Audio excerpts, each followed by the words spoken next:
£120 million worth of government funding saved around 500 jobs at Britain's biggest chemical plant. Grangemouth's owner Ineos has secured the major support package, allowing it to keep running.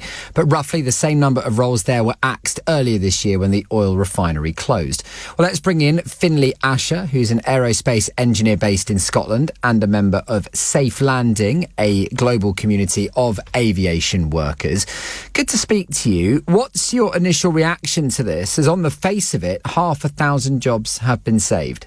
Yeah, well, first and foremost, it's really good news for the workers at this site, and also just, the families of those workers and the communities around Grangemouth. I mean, Grangemouth is a massive industrial facility, and the town that's there, so much of the employment in that area comes from that site. And as you say, it was announced the refinery would close earlier in the year.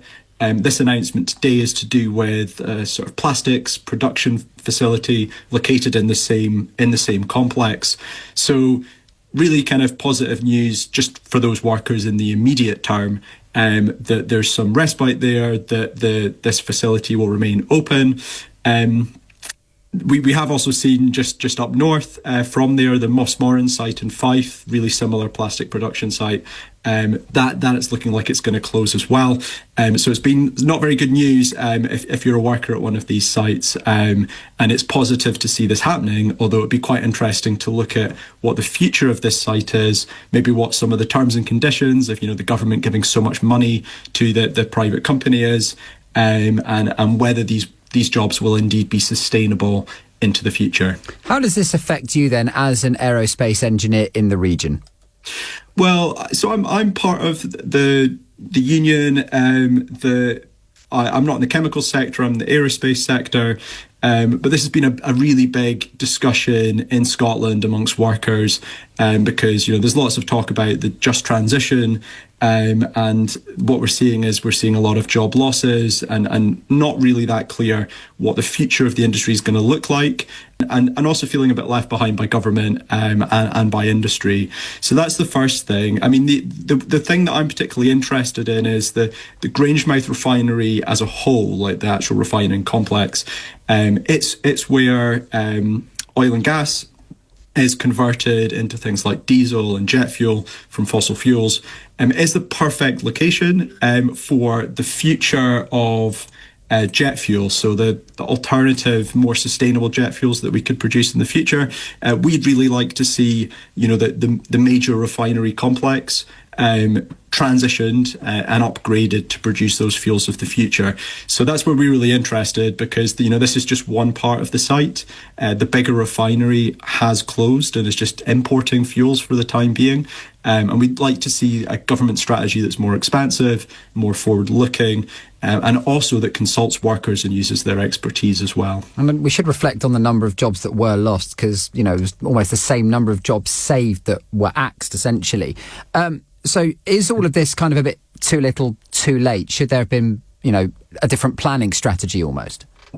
Yeah, well, ultimately, industrial strategies, you need to really think like long term and like over numerous decades, not just the next couple of years in front of us.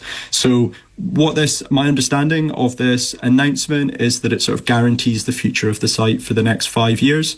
But obviously, like at the moment, and the site, just the plastics production facility, not the wider refinery. I mean, the way that this facility runs at the moment is it imports natural gas, which is a fossil fuel, and it breaks it down into chemical components, which are then used to make plastics. Now, obviously, we need to transition away from fossil fuels. We need to make use of more renewable energy sources, sustainable biomass, that kind of thing.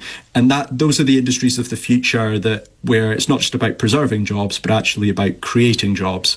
So that's what I'd like to see. And I think the other important thing here is the owner of the site, Ineos. They're a very wealthy company. They're owned by Jim Ratcliffe, who's one of the wealthiest men in the UK. And the site in Mossmoran nearby is owned by ExxonMobil, massive energy company that make tens of billions of pounds of revenue every year. So they have the expertise, they have the money to invest, but they need government to steer them to do that. You can see the evidence is that if that steer isn't given by government, then they may well not invest and sort of let the facility get old and outdated, and then they can essentially sort of blackmail the government and say, well, we just need to close the facility now unless you give us some support. So I think it's important when government does give support like this that there's strings attached around investment in the facility, not just to keep it going, but also to transition it to the industry of the future. OK, Finlay Asher, aerospace engineer based in Scotland and member of Safe Landing, a global community of aviation workers. Thank you very much indeed.